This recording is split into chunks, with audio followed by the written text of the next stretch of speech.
RTVS. Napriek sľubom je bezbariérový vstup na Košickú hlavnú poštu stále v nedohľadne. Vozičkári sa do budovy bez pomoci nedostanú. Pôvodne mali situáciu vyriešiť do konca roka. Proces s odstránením bariér komplikuje mesto aj vlastník budovy. Ak sa chcete dostať do budovy hlavnej pošty v Košiciach, musíte prekonať 11 schodov.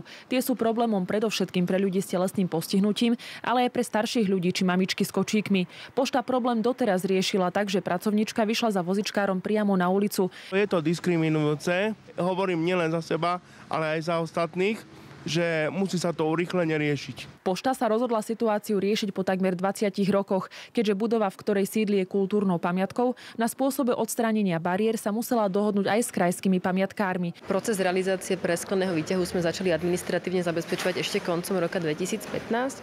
V tomto roku sme túto aktivitu zaradili aj do nášho investičného plánu, avšak v marci sme dostali zamietavé stanovisko od mesta Košice práve na takéto riešenie plošiny. Mesto tvrdí, že by to bol výrazný zásah do architektonickej hodnoty budovy.